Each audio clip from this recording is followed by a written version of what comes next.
नाज़रीन, programme behind the news में मां आवां जो मेज़बान शकील सुमरो। 8 फरवरी जी चूंडुनि जे सिलसिले में सियासी जमायतुनि जी जेका सरगर्मी आहे उहा तेज़ी सां जारी आहे। हिन वक़्तु अदालतुनि जे अंदरि ख़ासि तौर ते नवाज़ शरीफ़ खे जेको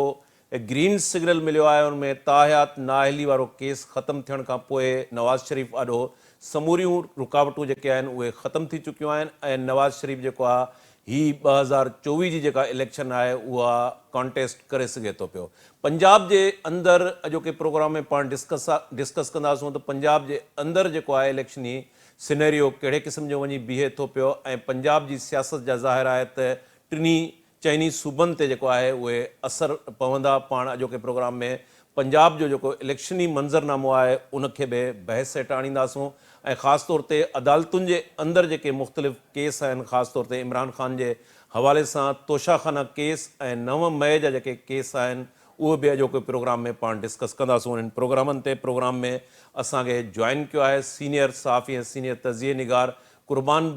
बलोच साहब खेस प्रोग्राम में असां भलीकार चऊं था। शाहीन कुरैशी साहब सीनियर तज़िये निगार आहिनि, प्रोग्राम में जॉइन कयो आहे ऐं शाहीन कुरैशी साहब खे बि असां भलीकार चऊं था। शुरू कयूं था क़ुर्बान बलोच साहब खां। क़ुर्बान साहब, कीअं ॾिसो था ख़ासि तौर ते जेकॾहिं इस्लामाबाद जे अंदरि जेको आहे इलेक्शन जे हवाले सां कुझु ॾींहंनि ताईं जेका गैर यकीनी सूरत हाल हुई, हिन वक़्तु उते छा पोज़ीशन आहे ऐं पंजाब जे इलेक्शनी मंज़रनामे खे अव्हां कीअं था ॾिसो? शकील साहब, तव्हांजी वॾी महिरबानी, तव्हां टाइम ॾिनो। शकील साहब, मां अञा सम्झां थो त मां चवंदा आहिनि त दिल्ली दूर मियां नवाज़ शरीफ़ खे रिलीफ माना हुनजी हालत जे हवाले सां त पोइ इहो हुनजो रुगो इम्पैक्ट मियां नवाज़ शरीफ़ ते कोन्हे, जहांगीर तरीन ऐं इहो इम्पैक्ट बि जेके पॉज़िटिवली ॾिसिजे त इहो इमरान ख़ान लाइ बि मौजूदु आहे। मुंहिंजे ख़्याल में हिकिड़ो सुठो ट्रेंड आहे उहो इहो त जेकॾहिं पार्लियामान फ़ैसिला करे थी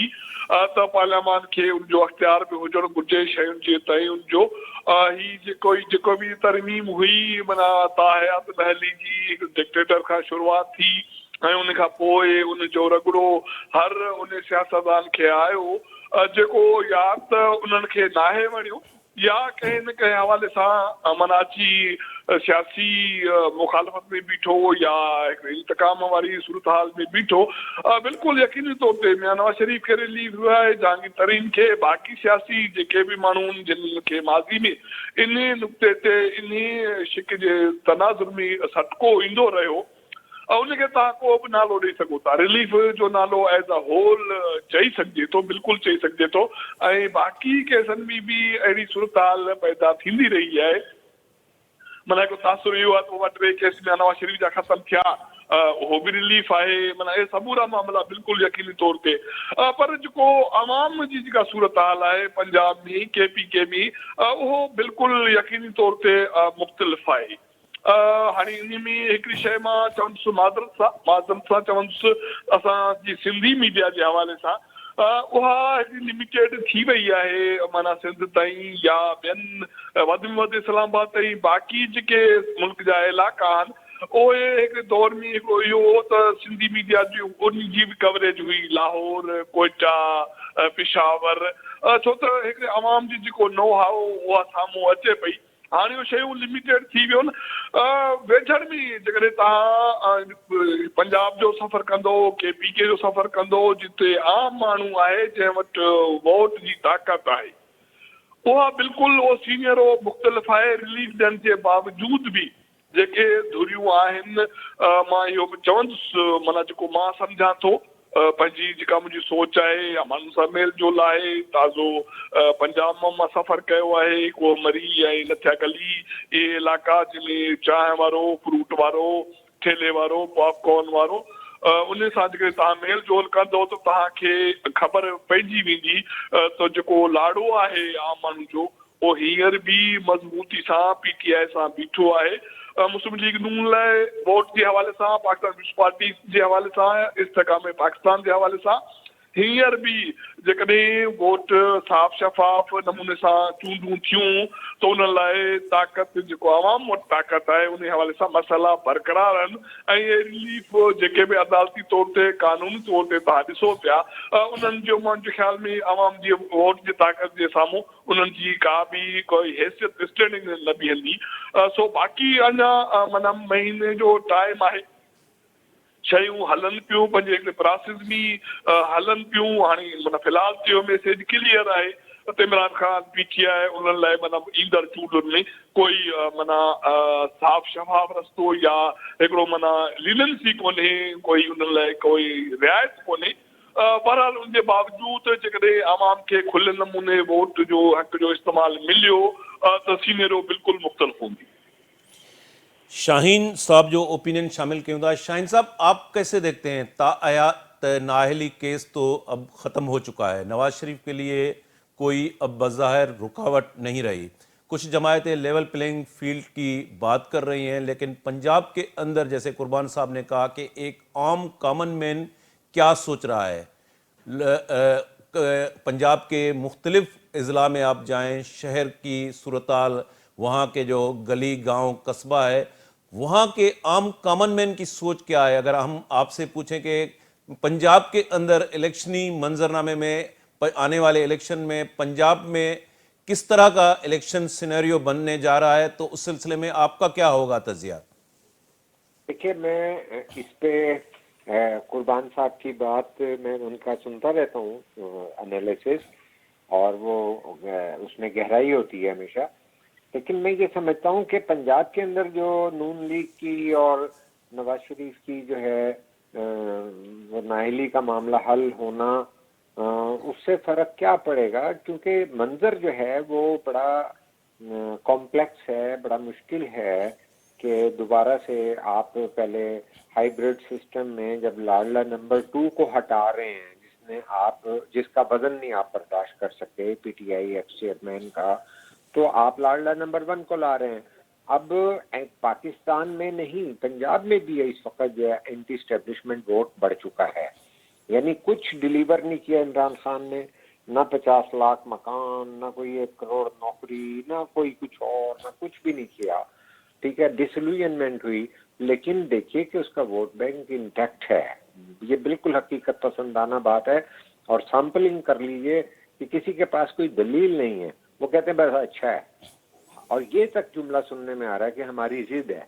तो कहने का मकसद ये है कि ओवरऑल ये एक बात तल्ख किसी को लगे या ना लगे, ये बात एक सबूत उसका मैं दे सकता हूँ कि एंटी स्टैब्लिशमेंट वोट बढ़ा है, कि जब यहाँ पर नून लीग ने भी वोट को इज्जत दो और हर इदारा अपने आईनी हदूद में रहने की बात की, तो उन्हें पजीराई मिल गई थी। उसके बाद जब उन्होंने फिर बैकआउट किया, फिर वो पजीराई उस तरह नहीं है। ये दुरुस्त है कि वो 30-35 लाख ताजिर जो है, जिनके खानदान भी हैं, बच्चे भी हैं, फैमिलियां भी हैं, ससुराल भी हैं, वो एक उनका पॉपुलर वोट बैंक जरूर है क्योंकि ट्रेडर्स का है। लेकिन पाकिस्तान की जो इक्तसादी मंजर है, जहाँ पे आप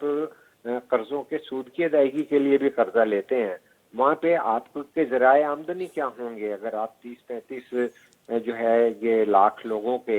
ऊपर टैक्स नाफिज नहीं करेंगे, कि जो कि अपनी कॉन्स्टिट्यूएंसी पे पहले भी रोक दिया। मरियम ने मिस्ता इस्माइल को रोक दिया जो है ट्विटर करके कि नहीं ये रहने दे। तो मुल्क ने चलना है, इक्तसादियात से चलना है, मुल्क ने चलना है, सियासत से चलना है, मुल्क ने चलना है तो आलमी नक्शे के अंदर चलना है। वो कोई अलहदा मावराई निज़ाम नहीं है कि कोई इतना पॉपुलर है या नहीं पॉपुलर है। जिंदगी के हकायक हैं, आपने किस्तें देनी है, आपने कर्जों सर से ऊपर कर्जों में गए हुए हैं, सूद अदा करने हैं। कौन आदमी समझेगा कि ये नवाज शरीफ या कोई और हुक्मरान आके ये इक्तसादी मसले का हल दे सकेगा। डिक्टेशन आनी है, IMF की और ज्यादा सख्त आनी है। तो इस सारी सूरत में जिस तरह ये एक जनरलाइजेशन की जा रही है, हालात ऐसे नहीं हैं, हालात बड़े पर्टिनेंट हैं। और इनके अंदर जो है ना, देखिए एंटी एस्टेब्लिशमेंट वोट जो है वो बढ़ रहा है, और जो प्रो एस्टेब्लिशमेंट आप लाडला नंबर 1 के साथ लाए हैं। आपने क्या किया कि जो नवाज शरीफ जो PTI से अलग हुए हैं, जिन्होंने इस्तेकाम पार्टी बनाई, उन्हें भी आपने इकट्ठा जोड़ दिया। तो मुझे आप ये बताइए कि उस सारे कंपटीशन में मैं ये समझता हूँ کہ یہاں سے سنگل لارجسٹ پارٹی بن کے نہیں نکل سکتی نون لیگ. استحکام پارٹی کو شامل کر لیں, وہ جو ہے الیکٹیبلز کے اوپر انحصار کر لیں, اور سندھ میں اور دیگر صوبوں میں سیٹ ایڈجسٹمنٹ کر لیں, 13 15 جو ہے سیاسی جماعتوں کو کا اتحاد کر لیں. جب تک تین فورسز کے درمیان کوئی ارینجمنٹ نہیں ہوگا تو آپ کیا سمجھتے ہیں کہ پیپلز پارٹی نواز شریف کے ساتھ جائے گی, اپنا وزن ڈالے گی, یا پی ٹی آئی جو ہے وہ نواز شریف کے ساتھ پلڑے میں جائے گی؟ جو 6 یا 7 سیٹوں پہ ایڈجسٹمنٹ کرنے والی استحکام پارٹی ہے وہ کتنی سیٹیں لے جائے گی؟ اور یہ تو بھی ہمیں پتہ نہیں ہے کہ بیٹ کا سٹیٹس کل تک کیا ہوگا, اور اگر بیٹ بھی جو ہے انہیں مل جاتا ہے تو میں نہیں سمجھتا کہ جو ہے پچھلے 20 میں سے 18 الیکشن ہارنے کے بعد نون لیگ کا کوئی ایسا ووٹ بینک پڑا ہے, کوئی انہوں نے سیاسی پروگرام دیا ہے, کوئی اقتصادی پروگرام دیا ہے. میں یہ سمجھتا ہوں کہ جو 1.5-2 کروڑ تو اسپیسیفک ینگسٹر کا ووٹ ہے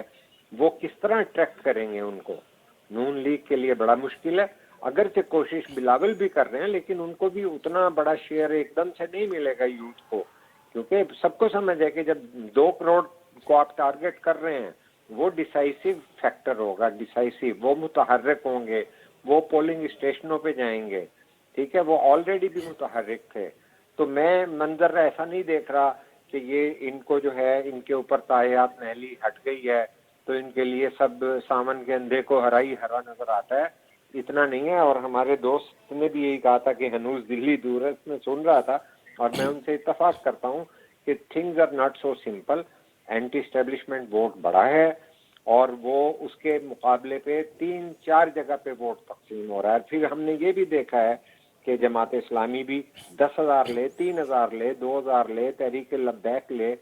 یہ تمام چیزیں جو ہیں ان فیکٹرز کو کوئی بھی انالیسز اور کمپریہینڈ نہیں کر سکتا. اتنا بڑا کوئی کسی کا پاپولر بیس نہیں ہے.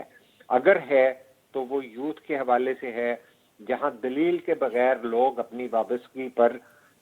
ضد کا اظہار کر رہے ہیں. سیمپلنگ جو ہو رہی ہے, کچھ چینل کے لوگ جو مائک پکڑ کے جا کے پاپ اپس لے رہے ہیں, تو اگر وہ اس میں آپ دیکھ لیں 50% مینو ورڈ ہوگا کہ آپ جو ہے سلیکٹ کر کے دے رہے ہوں گے مفروضے کے طور پہ. لیکن میں سمجھتا ہوں کہ ہم نے جو گلیوں محلوں میں دیکھا ہے وہ لوگ اینٹی اسٹیبلشمنٹ ووٹ زیادہ ہے. یہ ہماری اسٹیبلشمنٹ کو سمجھنا چاہیے کہ یہ فیکٹر جو ہے وہ لوز کر چکے ہیں, ان کے اندر کوئی ڈائریکشن نہیں تھی. اگر 9 مئی کچھ ہوا تھا تو جون تک, جولائی تک, اگست تک یہ معاملات جو ہیں اپنے منطقی انجام تک جانے چاہیے تھے. آج جو ہے اس کا بینیفٹ الٹا جو ہے ان کو ہو چکا ہے. پی ٹی آئی قطن کوئی ڈیفینسو نہیں ہے, وہ کورٹ میں ہوں یا کہیں پہ بھی ہوں ان کا سٹانس جو ہے اگریسو ہے, وہ اوپر چڑھ کے بات کر رہے ہیں. نتیجتاً ان کا پولیٹیکل ورکر جو ہے ایک کانفیڈنس گین کر چکا ہے, اور وہ ویٹ اینڈ سی کی جو پالیسی تھی اسٹیبلشمنٹ کی. دیکھیے جب جو ہے پی ٹی آئی کے سابق چیئرمین نے 51-52 جلسے کیے اور بڑے ہیوی جلسے کیے, پیسہ لمبا چوڑا لگا کے, تو اس دوران میں وہ جو ہے میر جعفر میر صادق کہتے رہے ہیں تو ان کا گراف چڑھتا گیا ہے کہ یار ایک آدمی اسٹیبلشمنٹ کو چیلنج کر رہا ہے. کہنے کا مقصد ہے کہ یہ ذرا سوچنا چاہیے کہ اگر 9 مئی میں کرتا یا کوئی اور کرتا اسے تو آپ اسی دن پھڑکا دیتے پکڑ کے, لیکن اس کے ساتھ چونکہ جب تک باجوا رہے ہیں تو جب تک کچھ نہیں ہوا, اس کے بعد بھی آپ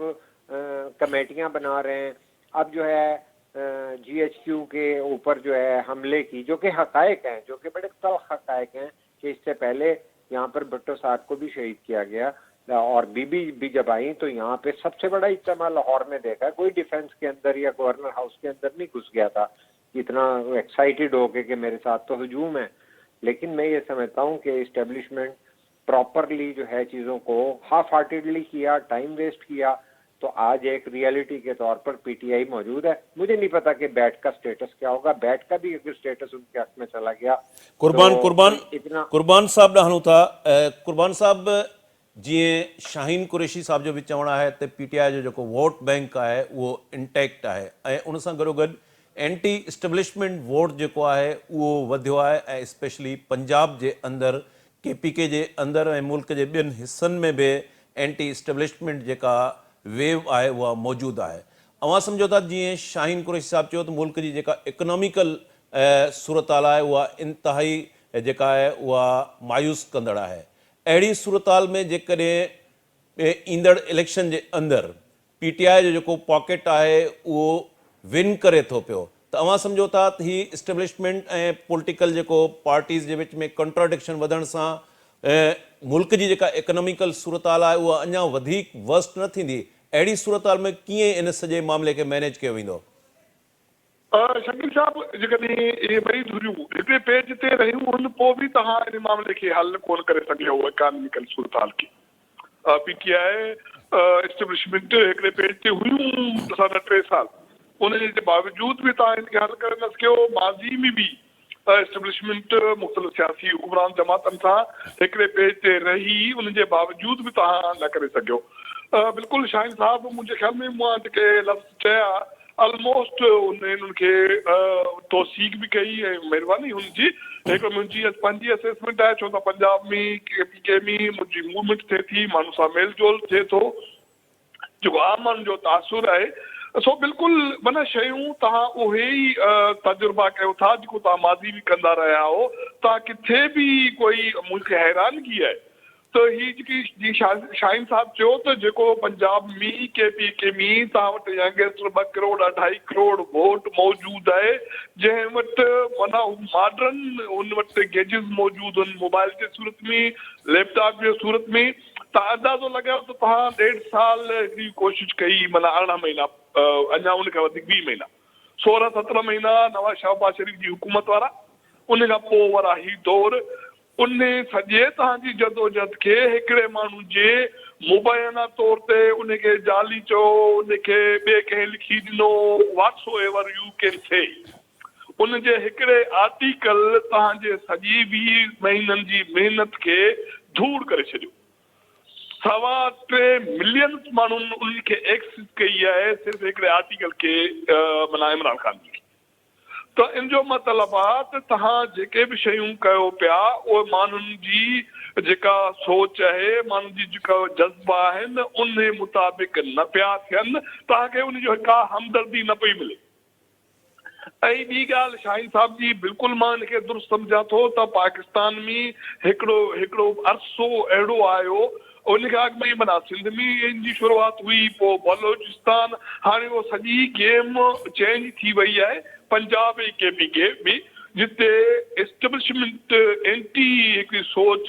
जो तस्वर कोन हो, उन जे ख़िलाफ़ ॻाल्हाइण हिकिड़ी गद्दारी सम्झी वेंदी हुई, ओ सिंधी ॻाल्हाए, ओ बलोच ॻाल्हाए। पर हाणे बिल्कुलु मां सम्झां थो त ही सियासी जेका ई जे हवाले सां गेम आहे उहा चेंज थी वई आहे। सिंध में इहा मूवमेंट ऑलमोस्ट सियासी जेका आहे एस्टेब्लिशमेंट वारी उहा मरी वई आहे, उन जो कारण ते पाण कोन था ॻाल्हायूं। बलोचिस्तान में लठ फिरे पई, वॾे पैमाने ते लठ फिरे पई। बाक़ी हीउ जेको लठ आहे न, जेको पंजाब में के में नौजवान वटि ही जेको मॉडर्न गेजिस आहे, हू एजुकेटेड आहे, हू बाख़बर आहे, हू हर शइ खे फॉलो करे पियो। माना ॾिसो न, माना तव्हां इन खे छा कंदो जॾहिं हिकिड़ो माण्हू तव्हां हुनखे जेल में वञो वेठाओ, तव्हां उन केस जी प्रोब हाणी पिया कयो, कमेटी पिया ठाहियो जंहिंजे लाइ तव्हां 100 माण्हुनि ते मिलिट्री कोर्ट्स में केस हलायो पिया, तव्हां कानून साज़ी करे छॾी, पर उन जे बावजूदि तव्हां उन मां मुतमइन आहियो, तव्हां कमेटी ठाहियो था त मोबाइल जे पोयां केरु हूंदो, इन जो मास्टर माइंड केरु आहे, इन ते माना इम्प्लीमेंट कंहिं कयो, इन जो छा थियो, अॻिते इनखे को रोकजे। इहा तव्हांजी फ्रस्ट्रेशन शो पई करे त तव्हां जेको अॻु में करे चुका हो उन में तव्हां मुतमइन न आहियो, तव्हांखे को लाभ न आहे मिलियो। ऐं माना हिकिड़ो माण्हू जस्ट हिकिड़ो आर्टिकल लिखे थो, तव्हांजी सॼी 20 महीननि जी माना इमरान ख़ान कतई तौर ते मुंहिंजे लाइ इनकलाबी न आहे, न मूं करे उनखे इनकलाबी सम्झो। जेसि ताईं हू हुकुमरानी में हो मां उनजो एंटी रहियो आहियां, हुनजी सोच, हुनजी तर्ज़ हुकुमरानी ऐं उन नंढनि सूबनि खे नज़र अंदाज़ करण वारो हुनजो जेको रवैयो हो, उहो सिंध खे करे, बलूचिस्तान खे करे, मां उनजे हवाले सां उनजो एंटी रहियो आहे। पर जेको बि तव्हां उन ते तजुर्बा कयो पिया मुल्क ते, इहो इमरान ख़ान खे बुनियादु बणाए कयो, ॿिए कंहिंखे बुनियादु बणाए कयो। आवाम खे उनजो फल न आहे मिलणो, हिन मुल्क खे मुआशी तौर ते, सियासी तौर ते इन हवाले सां सघ नथो मिले। हींअर तव्हां तक़रीबन $100 बिलियन जा कर्ज़ आई आहे, तव्हांजी व्याज जी वापसी बिलियंस में आहे, तव्हांजी मैशत न पई रहे 100 कोशिशुनि जे बावजूद न पई रहे तव्हांखे हिकिड़ी लाइन कढणी पवंदी शयूं डिफरेंशिएट करणियूं पवंदियूं ॿी सूरत में तव्हां तजुर्बा कंदा रहो ऐं इन जो जेको बि माण्हू जेको मिडिल क्लास आम माण्हू त मुंहिंजे ख्याल में मां शायदि 5-6 महीननि खां पोइ सिंध में आहियां ॿियो टियों ॾींहुं आहे हिते त माण्हुनि जी तव्हां ज़बान ख़तमु करे छॾी आहे उनजी ॻाल्हाइण जी उन वटि सघ कोन्हे ऐं कंहिं वटि का कुवत कोन्हे कंहिंखे चैलेंज करण जी बड़ा पंजाब KPK जो नौजवान उनखां बिल्कुलु मुख़्तलिफ़ आहे जेकॾहिं कोई तजुर्बो करणु ॼाणे त उनजो अंदाज़ो तव्हां इहो लॻायो त बिलावल साहिबु जेको सिंध में हुजे थो उनजी हुकुमरानी जे हवाले सां उनजे सां मेल मुलाक़ात हिकिड़ो माना उनखे छा चइजे त माना माण्हू लाइ कंहिंजे बि लाइ माना वॾी नेमत आहे मौजूज़ो आहे पर लाहौर में हू आम घटियुनि में आम माण्हुनि सां घुमंदो थो वठे ऐं जेतिरी उनखे रेस्पॉन्स मिलियो उहो त अखियुनि सां ॾिसो पिया ऐं ॿी वरी हिकु जेका सोच जेका तव्हां सियासत कयो पिया आम माण्हुनि जी कयो पिया तव्हां घटी में वञो पिया तव्हां कारपेट घटी खे करे वञो पिया त तव्हांजा माना शूज़ ख़राब न थियनि ऐं तव्हां सम्झो था त पंजाब जो माण्हुनि खे वोट ॾींदो नेवर आई थिंक सो कुर्बान साहब हिते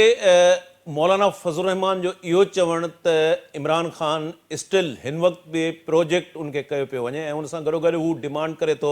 सिक्योरिटी जो उज़ुर ॼाणाए या मौसम जे हवाले सां इलेक्शन जेका आहे मुलतवी कई वञे त अवां सम्झो था त हीउ जेको एंटी इस्टेब्लिशमेंट वोट जेको आहे वधियो आहे पंजाब जे अंदरि जीअं तव्हां चओ था PTI जो वोट बैंक इंटेक्ट आहे अञा बि उन में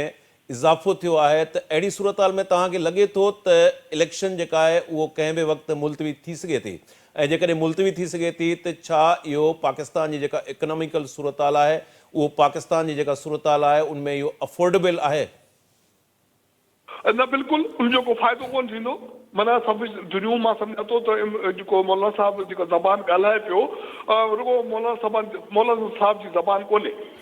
सेनेट में ताज़ो करारदाद आई आहे बाप उन सां बीठो आहे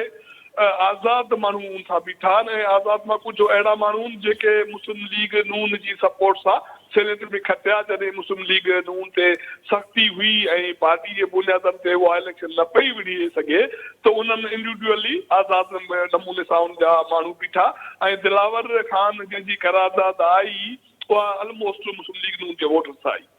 उन सां गॾु ॿिया जेके आज़ाद बीठा उहे बि ऑलमोस्ट उहे सपोर्टर हुया पोइ उहो पासो थी विया सादिक संजरानी छा आहे सादिक संजरानी जो किरदारु छा आहे बाप छा आहे त इहे समूरा जेके मैसेजिस आहिनि ऐं ॿी शइ हिकिड़ी शइ पाण पंहिंजो सम्झूं था इहो सम्झूं था त जेकॾहिं मां तव्हां कंहिं शइ ते एग्री नथा थियूं ऐं मां का अहिड़ी ॻाल्हि कयां थो जेको तव्हां सम्झो था त ही क़ौम जे मीडिया जे या जेको बि जंहिं फैक्टर ते जंहिं रेडियस में पाण ॻाल्हायूं था उन लाइ क़ाबिल क़बूल न आहे त तव्हां उनखे डिनाए कंदो इहो नेचुरल हिकिड़ो फैक्टर आहे तव्हां जेकॾहिं उनखे नेचुरली डिनाए नथा कयो उनखे अपोज़ बि नथा कयो इट मीन्स तव्हां मुंहिंजी सपोर्ट था कयो मौलाना साहब जो जेको मुतालबो आयो कहिड़ी जमात उनखे रद्द कयो को माण्हू आहे जंहिं उनजी नफ़ी कई इट मीन्स नफ़ी न करण जो मतिलबु असां वटि निकाह में बि क़बूलियत सम्झो वेंदो आहे त हिनखे बि क़बूलियत जो जेको मोहर जेके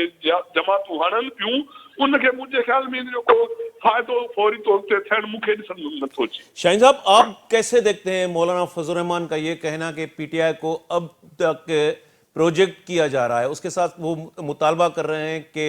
सिक्योरिटी की जो सिचुएशन है उसमें और वो क्लाइमेट का मौसम का भी ये कहते हैं कि मौसम सही नहीं है इसलिए इलेक्शन मुलतवी होने चाहिए तो आप समझते हैं कि पाकिस्तान की जो इकोनॉमिकल सूरत हाल है उसमें अगर इलेक्शन पोस्टपोन होते हैं नहीं होते तो ये अफोर्डेबल है देखिए वो जिस तरह कुर्बान साहब ने पहले कहा था ना हनूज दिल्ली दूर है तो मैं कहूँगा कि अंगूर खट्टे हैं फजलुर रहमान साहब को ये मालूम है कि KPK के अंदर ना तो परवेज खटक कोई डेंट डाल सके हैं और नून लीग तो खुद डिवाइडेड है और कोई उसकी ऐसी नहीं है वोट बैंक वहाँ पे कि वो कोई पोजीशन ले सके और तीसरे नंबर पे ये है कि جو پرویز خٹک بھی کچھ نہیں کر رہا تو فضل الرحمان صاحب کے پاس بھی کوئی ایسی پوزیشن نہیں ہے کہ وہ وہاں کی حکومت کے اندر کوئی پارٹنر بن کے بھی جو ہے صوبائی حکومت ابھی تک لا سکیں. تو ان کو تو پھر یہ کبھی سردی کبھی گرمی اور کبھی جو ہے لیول پلینگ فیلڈ ان کو بھی نظر آ رہا ہے. حالانکہ وہ طالبان سے بات کرنے بھی گئے ہوئے ہیں, لیکن طالبان تو یہ کہتے ہیں کہ ہمیں تو عمران خان نے بغیر پارلیمنٹ سے بات کیے ہوئے جو ہے ہمیں جیلوں سے نکال کر یہاں چھوڑا ہے آزادی سے, تو وہ اس کی جو ہے حمایت کریں گے کہ وہ فضل الرحمان صاحب کی حمایت کریں گے. تو میں نہیں سمجھتا کہ فضل الرحمان صاحب اب جو ہے ڈیمیج کنٹرول کرنا چاہ رہے ہیں, تو انہیں جائزہ لے لینا چاہیے تھا کہ جب تک پی ٹی آئی کا معاملہ کے پی کے اندر سے سارٹ آؤٹ نہیں ہوگا تو آپ کے لیے روم نہیں ہے, گنجائش نہیں ہے, اور پھر آپ الائنس بھی نہیں کوئی بنا سکے وہاں کہ چلو جی پرو اسٹیبلشمنٹ ووٹ اکٹھا کر لیں, آپ جو ہے پرویز خٹک کا کر لیں, ان کا کر لیں, اپنا کر لیں, جماعت اسلامی کا کر لیں, کسی کا بھی کر لیں. تو وہ میں نہیں سمجھتا کہ وہ ان کی بات ہے, قوم کو سمجھ میں آ چکی ہے. اور وہ اب کابل سے بھی جو ہے ان کو کیا مدد ملے گی, کابل جو ہے وہ عمران خان کے جو ہے اس کے اندر خاموشی کے ساتھ بیٹھا رہے گا, اس لیے کہ وہ کیوں طالبان کو چھیڑے جو تحریک طالبان پاکستان ہے. باقی جو آپ جو اقتصادی بات کر رہے تھے یا تاخیر کی بات کر رہے تھے, میرا تجزیہ یہ ہے کہ اگر الیکشن جو کہ نہیں ہوگا تاخیر, قاضی فائز عیسیٰ اور اس طرح کی اپنی جو ہے کریڈیبلٹی رکھنے والے ججز جو ہیں ان کی کریڈیبلٹی زیرو ہو جاتی ہے اگر وہ نہیں کریں گے. تو آئی مین اٹ کہ یہ ہوگا کہ بھئی الیکشن ہوں گے, لیکن اگر ڈیلے بھی کی کوئی جواز ہو, کسی کا کوئی واقعہ کروا دیے جائیں, کچھ بھی کروا دیا جائے, انفورسین فیکٹر بھی جو ہیں, تو میں سمجھتا ہوں کہ اس کا نواز شریف کو اور استحکام پارٹی کو جو ہے نقصان ہوگا, اس کا جو ہے پی ٹی آئی کو اور بلاول کو نقصان نہیں ہوگا. They will further lose their ground. Shahid صاحب, اس پوری صورتحال میں جب آپ کہہ رہے ہیں کہ پنجاب کے اندر پی ٹی آئی کا ووٹ بینک انٹیکٹ ہے, پیپلز پارٹی پر امید ہے, اور اس کے ساتھ وہ یہ بھی بات کر رہے ہیں کہ ہم پنجاب میں سرپرائز دیں گے, وہ سرپرائز کیا ہوگا جو پیپلز پارٹی دعویٰ کر رہی ہے کہ وہ آنے والے الیکشن میں سرپرائز دیں گے؟ ان کے لیے تو سرپرائز یہ بھی ہے نا کہ وہ ریوائیو کر جائیں اور اپنی جتنی بھی ممکن سپیس جو لوز کی گئی ہے آصف زرداری صاحب کے دور میں, منظور بٹو کو پیپلز پارٹی کی باغ ڈور دے دینا. دیکھیے حکومت دے دینا تو الگ بات ہوتی ہے, جب پارٹی کی آپ نے تنظیم جو ہے منظور بٹو کو دے دی تھی, عارف نقی جیسے وزیر اعلیٰ وغیرہ کو آپ نے لائے تھے, تو پیپلیا جو ہے پیپلز پارٹی کا جیالہ ایکسیپٹ نہیں کرتا. اور وہ ثابت بھی ہوا تھا کہ جب مریم نواز کے لیے قمر زمان قاہرہ نے پی ڈی ایم کے دور پہ کہا کہ ہم جائیں گے یکجہتی کا اظہار کرنے کے لیے نیب کے آفس, تو ریئیکٹ کیا تھا لوگوں نے. اور پی ٹی آئی کے اندر جو میجر پورشن گیا تھا وہ پیپلز پارٹی کے ناراض لوگ گئے تھے جو کوئی سمجھ ہی نہیں رہے تھے, اور ان کا شدید پنجاب میں ریزرویشن تھی جو ہے آصف زرداری صاحب کی پالیسی کے اوپر. کمپین بھی آصف زرداری صاحب کے خلاف بہت زیادہ تھی, لیکن یہ کہ لوگ جو جیالے ہیں وہ ان کی پالیسی سے اختلاف کر رہے تھے کہ ریکنسیلیشن کا بی بی کا نقطہ نظر اور تھا, اور نواز شریف سے شیک ہینڈ کر لینا جو ہے وہ ریکنسیلیشن کی نفی وہ سمجھتے رہے. تو میں یہ سمجھتا ہوں کہ جو پنجاب ہے وہ پہلی دفعہ جو ہے اینٹی اسٹیبلشمنٹ ایک سٹانس کے اوپر بیک کہہ چکا ہوا ہے. ووٹ کو عزت دو پہ کمزور سا تھا, لیکن جب دوبارہ سے عمران خان نے چیلنج کیا ہے تو اس کے بعد جو ہے لوگ اپنی جگہ پر کھڑے ہیں. وہ پولیٹیکل پروگرام دیکھ سکتے تھے تو وہ ایک حد تک بلاول نے دیا ہے کہ ہم تنخواہیں بڑھا دیں گے, ہم جو ہے 300 یونٹ پہ یہ کر دیں گے, یہاں پہ اسی طرح سندھ کی طرز پر مفت علاج کر دیں گے. انہوں نے واحد پارٹی ہے جس نے ایک اکنامک جو ہے ایک ابھی منشور تو نہیں آیا لیکن 10 پوائنٹس جو ہیں انہوں نے انٹروڈیوس کرائے ہیں. ابھی تو کسی پارٹی نے نہ اپنا منشور دیا ہے, نہ بھی ہمیں سمبلز کا پتہ ہے. اور ایک اور فیکٹر پنجاب میں بڑا ضروری ہوگا, جب یہ ان کو اکاموڈیٹ نہیں کر سکے گی نون لیگ جو ہے استحکام پارٹی کے سارے لوگوں کو جو جمپ کر کے وہاں سے آئے تھے, تو وہاں کافی जहाँ ये अकोमोडेट करेंगे वहाँ पे भी नून लीग में गड़बड़ होगी। जो सरप्राइज आप कह रहे थे ना कि बिलावल किस सरप्राइज की बात कर रहे हैं, तो ये इलेक्शन सिंबल वाले दिन 13 तारीख में अच्छा खासा मेस क्रिएट हो जाएगा